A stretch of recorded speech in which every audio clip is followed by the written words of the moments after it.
It's still Yeah. boobs, don't get me wrong, but They're consensual boobs. exactly. I'm here for consensual boobs. Consensual boobs are the best boobs. Can we get a t-shirt with that on it, please? Welcome to Electric Enthusiasm, the podcast where we celebrate unironic enthusiasm. I'm a fully articulated, limited-run collector's edition fashion doll, Katie Cobalt. And I am Alexander Kjove, an aficionado of all things bacon. Okay, nice. So how does this work, Alex? It is super simple. In every episode, one of us has prepared a topic that they're enthusiastic about and will do their best to spread that enthusiasm to the other host and to you, the listeners. Sometimes we'll have a guest on who is really excited about something that we know nearly nothing about, and we can get excited about that. We also have a moment of meta where we get enthusiastic about enthusiasm itself and talk a little bit about why enthusiasm matters and how to live a more enthusiastic life. And we want to hear about your enthusiasms. Visit our website, electricenthusiasm.com, or our Instagram @electricenthusiasm, and tell us what you're excited about these days. Or you could even plain old send us an email at hello@electricenthusiasm.com. I'm excited. I'm so excited. Yes, me too. This is something that I've loved for decades and something that I've turned a lot of people onto. I'm hoping I can spread that excitement to you. Our episode topic today is Modesty Blaise. And Katie, I previously checked with you if you were already an expert on Modesty Blaise. And I think you told me that essentially you know zilch. Is that about right? I had never heard the name before. Mm-hmm. I made the mistake of telling my mother about 2 minutes ago. The episode podcast is going to be about Modesty Blaise today. And she got really excited. She No way! Loves Modesty Blaise. She saw her in real life. And then she tried to keep talking, and I said, no spoilers. I know nothing. The whole point of this podcast is that I know nothing. Don't tell me anything. I rushed out of the room before I could learn anything else. So I know that it is a woman, and I know that my mother has seen her live, which means I think she's a performer of some description. You may have misread your mom a little bit. So, but Modesty Blaise is indeed a woman, but she is a fictional woman. Wait, what? Yeah. So either your mom is on some really good drugs, or she meant that she's seen her in a movie, because there were movies. Yeah. Although I'm sad because I saw you had a multiple choice options, and I was curious and I was going to do that, and then your mom ruined everything, I'm so Katie. sorry. I shouldn't have told her anything. Your mom should be sorry. You want to hear the multiple choice options? Yes, I do. So my questions were going to be, knowing nothing, do you think that Modesty Blaise is A, a British comic book heroine from the 60s, B, a terrible sci-fi movie from the 70s, or C, a Swedish punk band from the 80s? I think I would have gone with the Swedish punk band. I think that was like Modesty Blaise. Like, that could be a Swedish punk band. I could see that. Like an all-female Swedish punk band, right? Yes. And they dress very unmodestly. Yes. Somebody should start that punk band. So, facts first. Modesty Blaise is a fictional character created by the British writer Peter O'Donnell. She first appeared in a comic strip in British newspapers starting in 1963.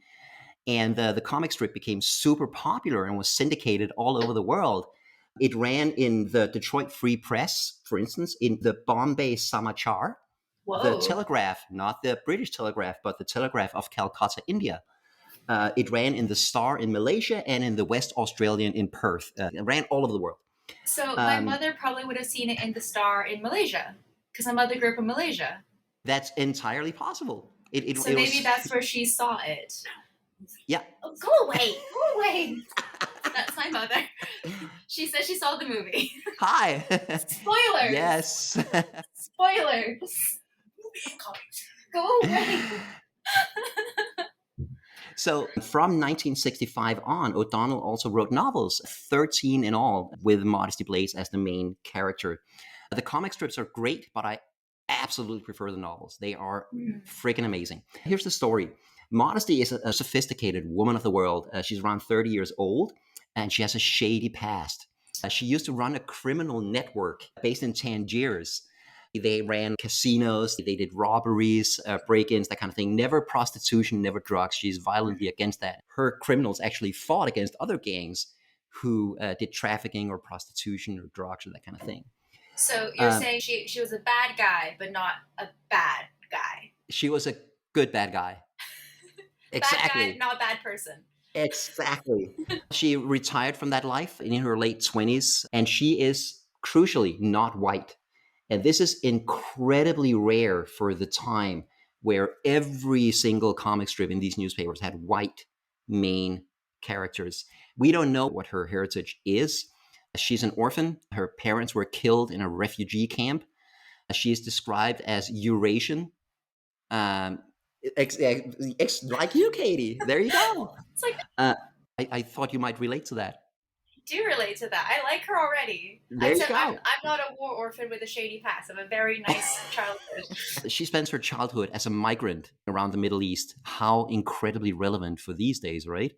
Yeah. She joins the network, this criminal organization in Tangiers. She ends up running it. Then in her late 20s, she retires wealthy to London, gets herself a penthouse apartment overlooking Hyde Park, and now she lives a life of luxury in London. Her sidekick is a Cockney Englishman called Willie Garvin.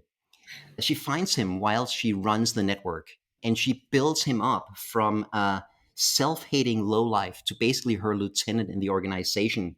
He becomes this smart, sophisticated, cosmopolitan man. Modesty and Willie have all kinds of adventures. They're both amazing at armed and unarmed combat. She's great with a handgun. He's great with a rifle.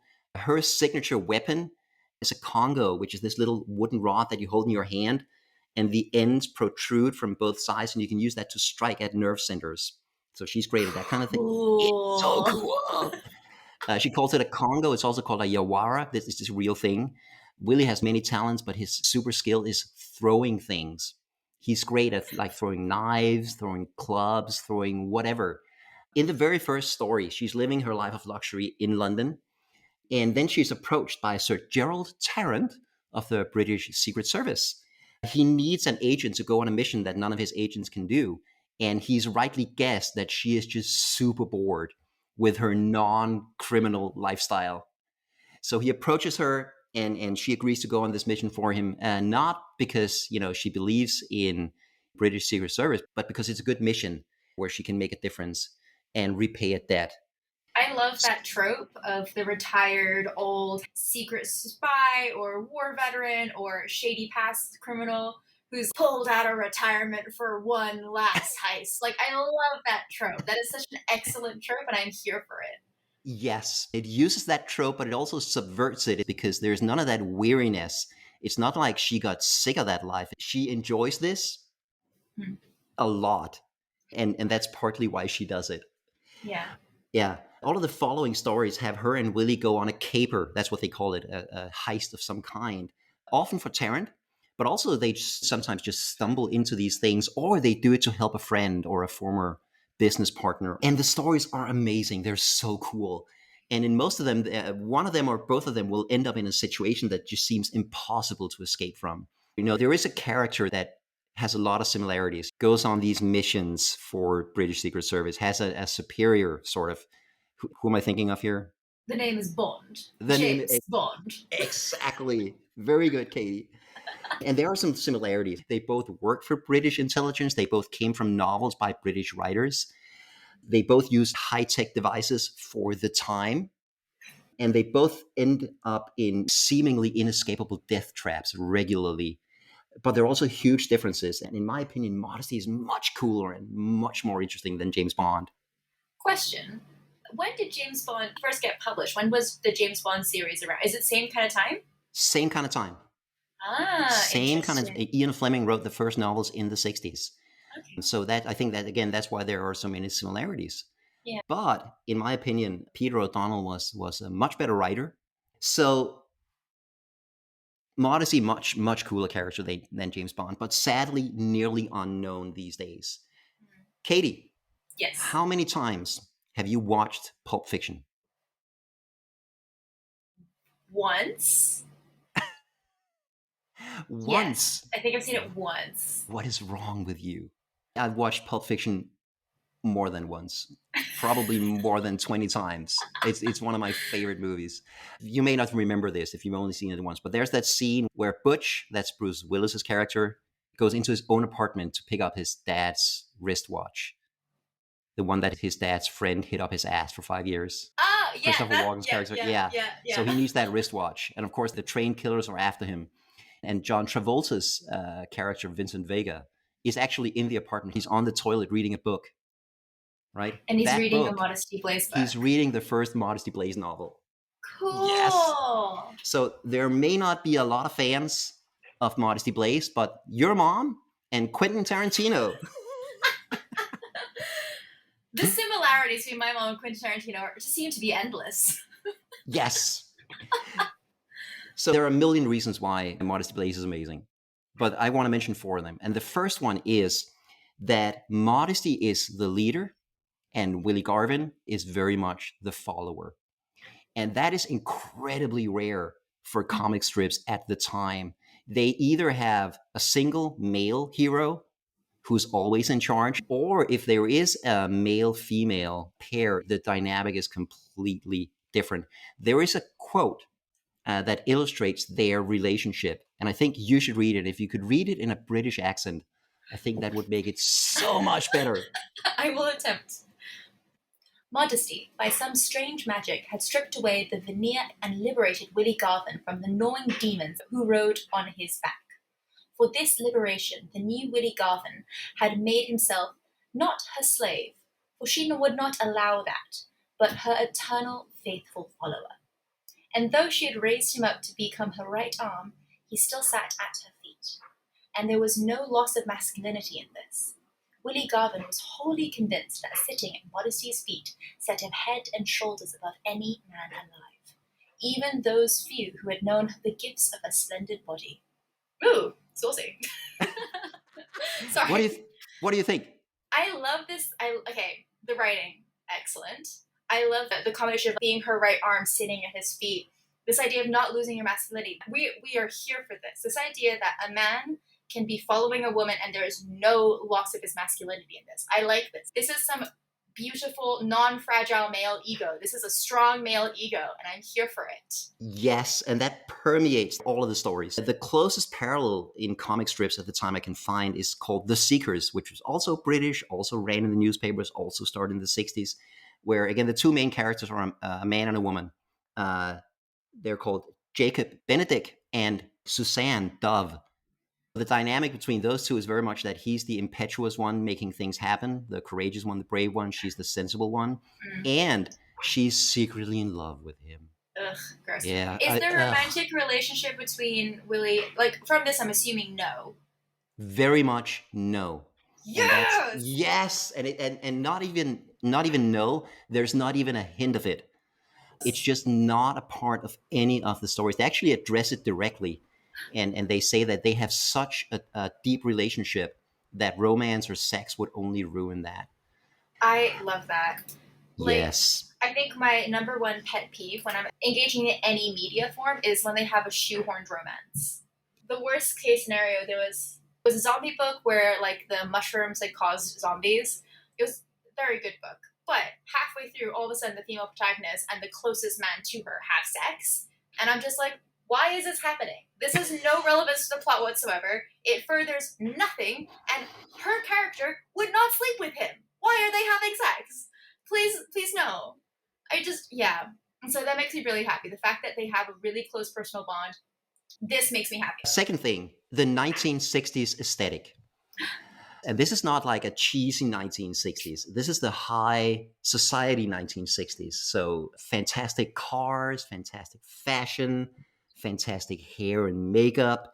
This world they live in where traveling by plane from somewhere to somewhere else still takes a lot of time. They have 60s high-tech, like a shortwave radio that they use to communicate wherever they are in the world. It is so cool, and I just love that whole aesthetic. Third, the stories. I mean, none of this would be anything if the stories sucked, but the stories are amazing.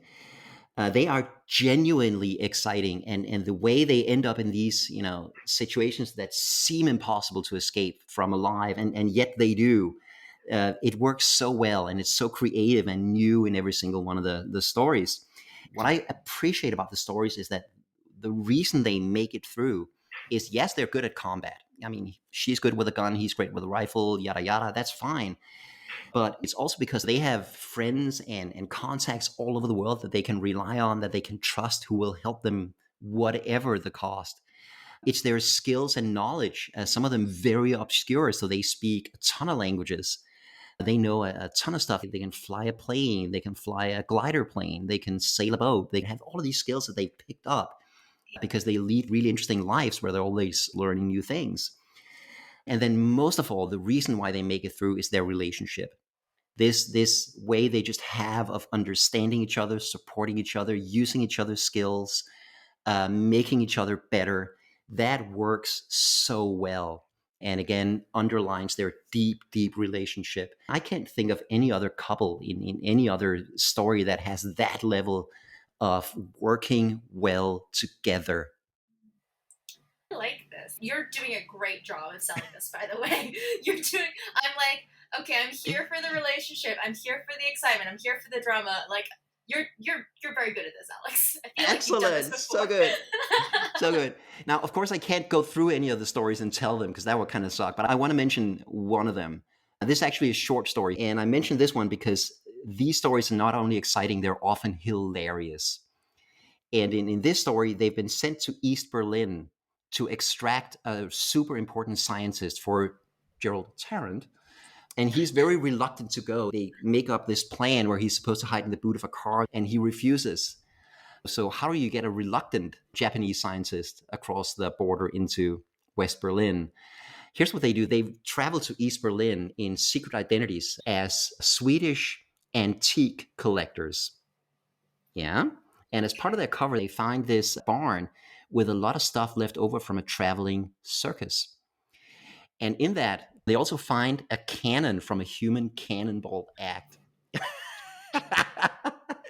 So Please tell me they put the Japanese man inside the cannon.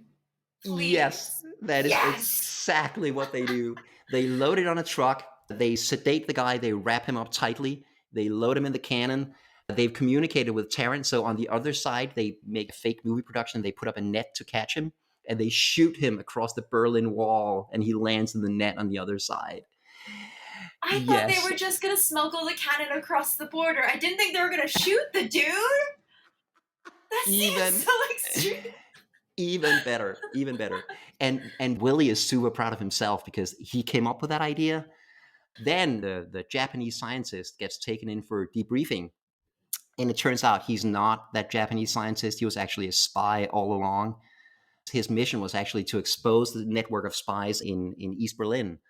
Yeah. And Willie goes into this sulk where he's like personally peeved, offended, because now his beautiful caper was just ruined. That's why the story is called The Giggle Wrecker.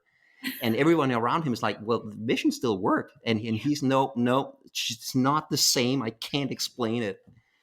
And I think that's just hilarious. I love that. That's so good. And all of the stories have that. They all have those moments of just real, mirth and fun. Yeah. Because that's how they live their life. So yeah, the stories are amazing. I love it. Finally, one more reason. These stories are sex positive. Yay! Yay, indeed. So, for instance, there are occasional nude scenes or scenes where Modesty is topless in the comic strips. That may have something to do with why I liked them as a teenager. I can't deny or confirm that. And that was actually fairly common back then. There were strips where that was the whole point. You had a female lead, and then she would, lose her clothes. I mentioned the comic strip called The Seekers with Jacob and Suzanne as the leads. She would occasionally be topless or naked. But crucially, in those other comic strips, it's always involuntary. Yeah. The woman is surprised while undressing, or her clothes are torn off accidentally, and she's not okay with that. She's trying to hide, her body. Modesty and Willie, they don't care. Being naked, they're fine with that. When they've had a combat training session, they'll shower together, nude, and it's just what they do. Yeah. So for her, it's something she does voluntarily and not something that's done against her will. So that makes it a lot less exploitative. It's still boobs, don't get me wrong. I still like this, but they're consensual boobs. Exactly. Consensual I'm here boobs for consensual boobs. Consensual boobs are the best boobs. Can we get a t-shirt with that on it, please? First idea. Consensual boobs are the best boobs. Yes. There's a trick they do several times in the comic strips and in the books called the nailer. If there's a room of bad guys they need to beat up, she will actually go in topless. And that'll give them like a 5-second whoa, where Willie can either sneak in behind them and start knocking some of them out, and she can take the rest of the guys. And she's completely fine with that. It's a trick she does. That is like a very second wave feminism. Yeah, right? Yeah, like using your sexuality, using your body. Like if you are going to objectify me, that's fine. I will take that and make that something I can use in my empowerment to take you down. That's very on brand for like 1960s feminism. Yes, very cool. Yes. Also, there is actual sex. And this is where I want to contrast Modesty Blaise with James Bond. Sex in James Bond, how would you describe that? Rape? Yeah, kind of, right? Like a lot of the times the woman is unwilling. She is not giving active informed consent. And it feels more like a power play and more like dominance than it feels like a consensual activity between two excited adults. Right. And do you ever get the sense that James Bond actually enjoys it? I don't think anyone enjoys it, but I'm biased against it. Like, whenever I watch a James Bond movie and they have those kind of scenes, I'm like, oh, this sucks. Everything about this sucks. Yeah, right. Whenever he has sex, it's for a purpose, right? It's to seduce this woman because that way he can get to this goal. He might enjoy it as a conquest, but not as an act in itself. I don't know. Yeah. And either way, it sucks, right? Yeah. Another crucial difference: every single lover James Bond ever has is beautiful. They also die pretty soon after he has sex with them. A lot of them do. It's not a risk-free activity. No, a lot of them, Goldfinger, the one who ends up encased in gold, right? Yeah. Yeah. In contrast, Modesty and Willie both have several lovers, partners at the same time. They're non-exclusive and they're very open about it. All of their lovers know that, I'm willing to spend this time with you, but we're not going to be permanent. And they all have to be fine with that or it won't happen. Modesty's lovers are not just rich, good-looking playboys. They are all kinds of men. Mostly they have to be interesting and genuine and nice. There's Steve Collier, who's this nerdy American statistician of all things. There's Giles Pennyfeather, who's this super awkward, bumbling, skinny British doctor, right? Giles Pennyweather. Pennyfeather. Oh God, it's worse. Giles Pennyfeather. Yes. Goodness, darling, there is not a more British name on this goddamn planet. Goodness. No. Willie's lovers are fun women.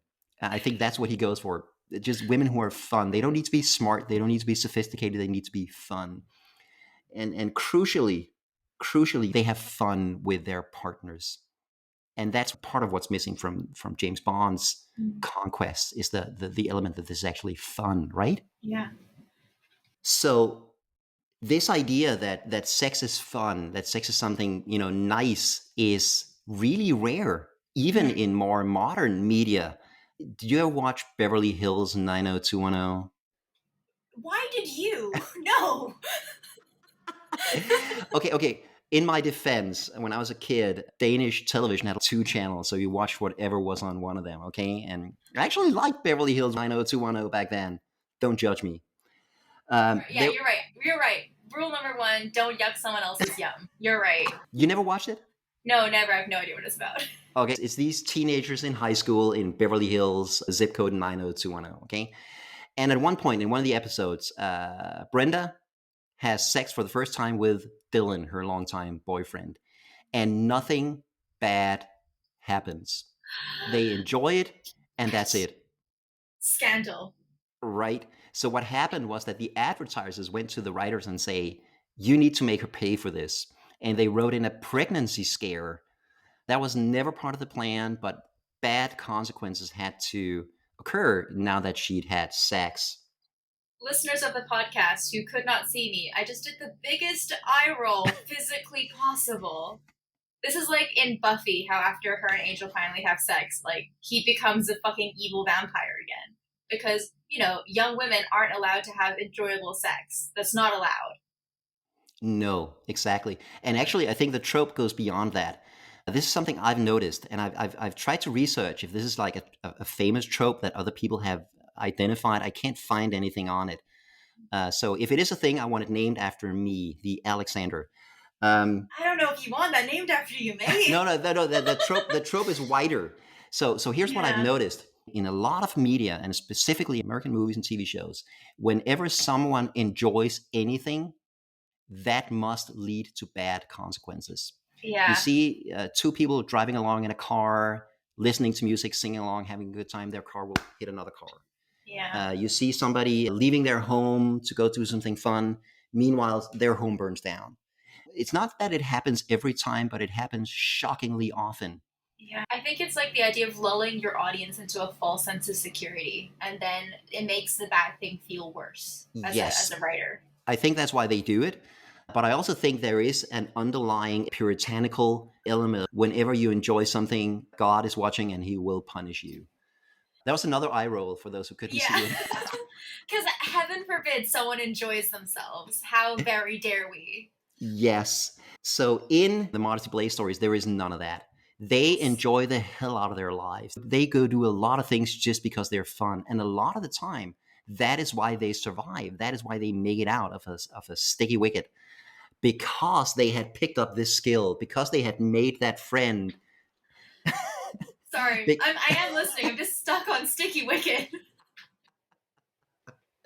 Isn't that a British expression? Very British. There you go. It's fantastic. Thought it would be appropriate. Very appropriate.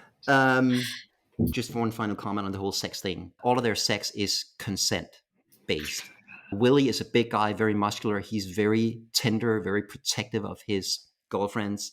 Very, very focused on making sure that there is consent, that this is what they actually want. And there are some cases where a woman who's been traumatized throws herself at him and he's like, no, we can't, no, let's not.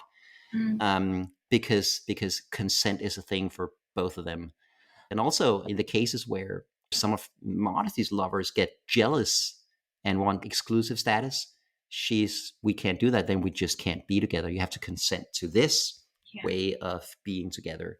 I think that's phenomenal, completely different from James Bond. Yeah. And again, revolutionary for the time. Yeah, and also modeling a consensual, ethical, non-monogamous relationship is not something we see a lot in media, full stop. Like 60s or today, like that style of relationship where every member of the situationship is informed about what they're actually getting involved into and then actively consenting for that. That is really, really, really rare. Exactly. There is a book coming out called Iron Widow. It's a young adult fiction book. And you know how in YA fiction they always have the love, not triangle, because it's not a triangle. It's like a chevron where the woman is shoved in the corner and she has to pick between the bad boy or her childhood best friend. And it's always that trope of like the woman being backed into a corner and having to pick between two men. This author just decided, no, they're a throuple. Everyone's dating everyone. It's fine.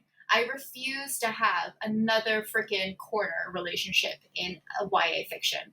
And so I think I'm seeing more examples of this in the media now, but the fact that it happened in the 60s, that's really cool. I really like that. Yes. Katie, what did you like about Modesty Blaise, and when are you going to buy the first book? I'm going to do that immediately after this podcast, clearly. It's hard to say what I liked the most, because I like so many aspects of it. Yes! I love a strong, independent woman. I love a relationship between a man and woman that is entirely platonic. Mm-hmm. I love the idea of having these very feminist and modern values in a book. I just really appreciate that. I love the sex positivity. I love the consent culture. Like, I'm all about that. I think one of the things that a lot of my friends have realized, when they suggest a piece of media to me, if it doesn't kind of meet those values, I'm not that interested in it. And so the fact that this has that, I'm very interested. I'm very, very interested. So this is not a question for the podcast listeners. I mean, I'm sure you guys also want to hear this, but I want to know, what is the first book called? Where can I get it? Where do I need to go to learn more about Modesty Blaise? So this is a kind of a good news, bad news situation. Okay. The good news is that the books and the comic strips are still in print, and you can buy them online. The first book is called Modesty Blaise. Highly recommended. Read all of them. They're all equally amazing. The bad news is that there are no ebooks and no audiobooks. So you'll have to get them on good old-fashioned dead trees.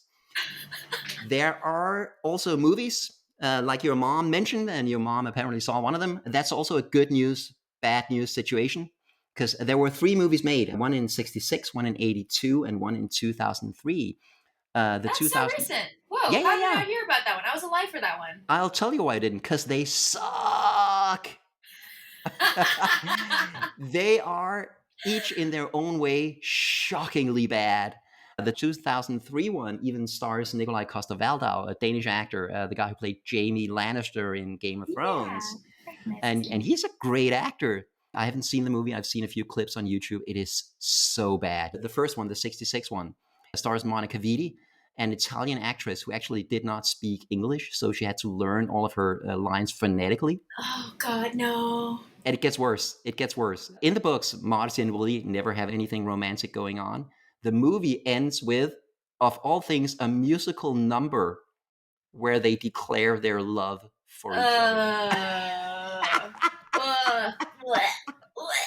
And there's one more reason why I raised this entire topic of Modesty Blaise, is that I want a TV show.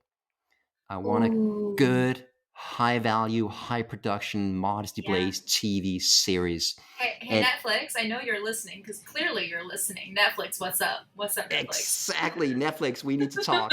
Make this happen. Quentin Tarantino is a fan. I'm sure you could get him on board in some capacity. He's talked about wanting to make a Modesty Blaise movie, but I think a TV show would be way better. The stories basically write themselves. They would be super exciting. You could capitalize on 60s nostalgia. There could be boobs, but they would be relevant, consensual boobs. Because consensual boobs are the best boobs. Exactly. Unlike Game of Thrones, which had the other kind of boobs that were exploitative and non-consensual. Gross. And it would be super woke. You have this strong female lead. You have a man who follows. You have, interracial love affairs. It would piss off all of the anti-woke men's rights activists. And tell me that wouldn't be worth it. And the incel. Baby. Yeah. Exactly. Let's piss off the conservatives with some excellent sex positivity. Yes. So Netflix, Amazon Prime, I know you're out there. Listeners, if you know anybody who works at like HBO or whatever, please make this happen. This is my dream. This would be so amazing. Oh my gosh. Okay. So, dear listener, what did you think about Modesty Blaise? Have you ordered one of the books yet? If not, why not? And what more can I do to convince you to pick one of them up and read it? Do you have any questions, or did we leave out something awesome about Modesty and her world? Go to our website or Instagram at Electric Enthusiasm and leave a comment.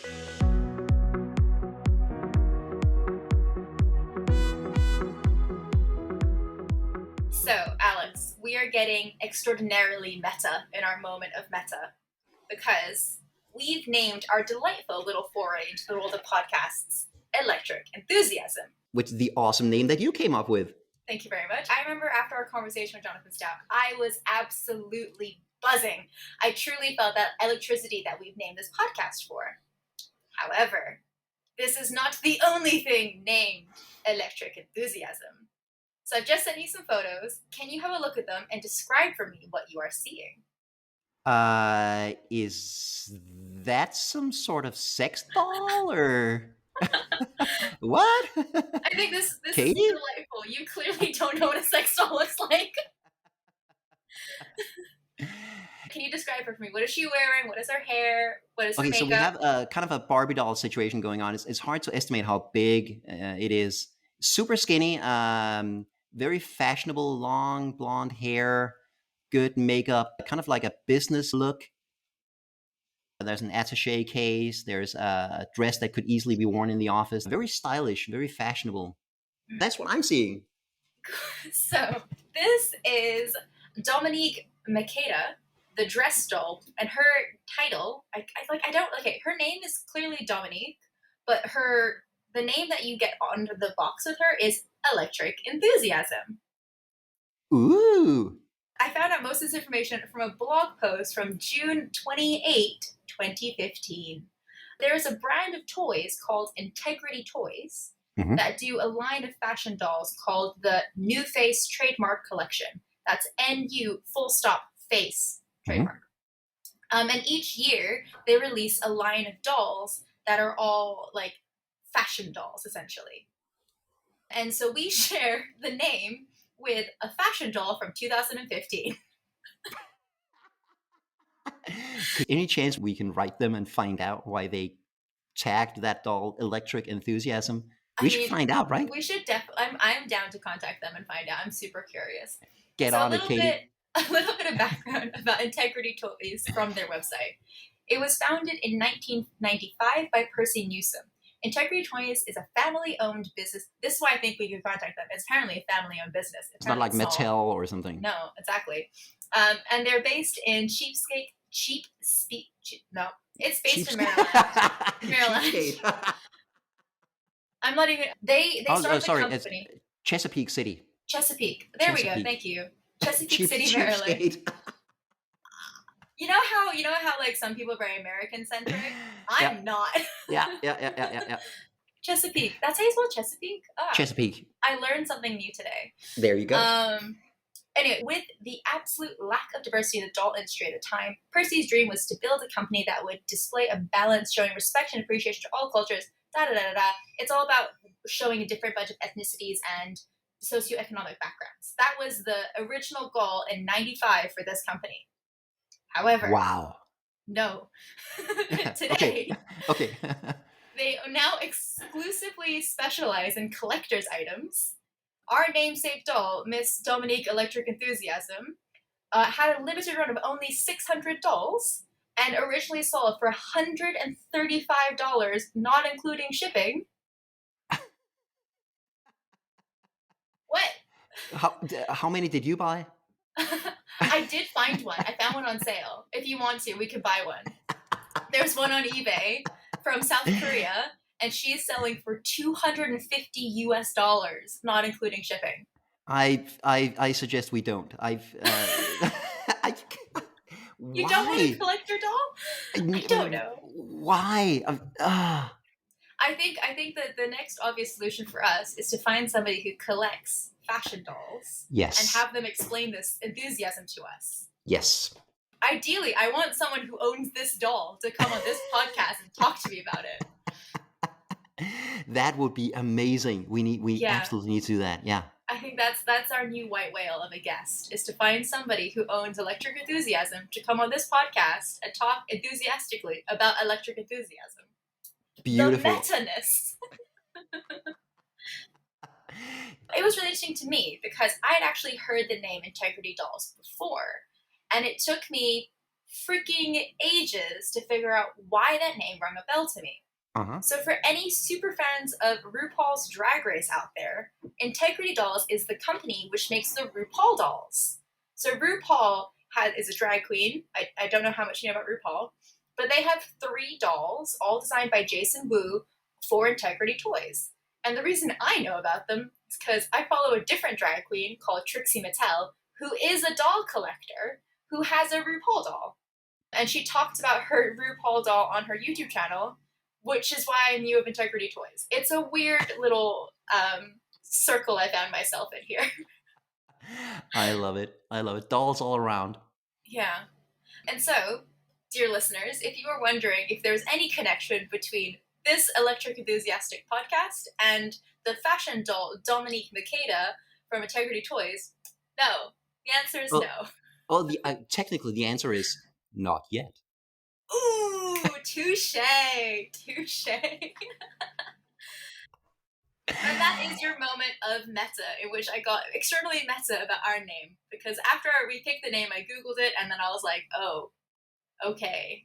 new goal is to get our SEO higher than this blog post. Beautiful. Love it. We hope you enjoyed sharing some of our enthusiasms in this episode. Please visit our website, electricenthusiasm.com, or find us on Instagram @electricenthusiasm to discover more episodes or to leave a comment. Now go out and find yourself some consensual boobs, because consensual boobs are the best boobs.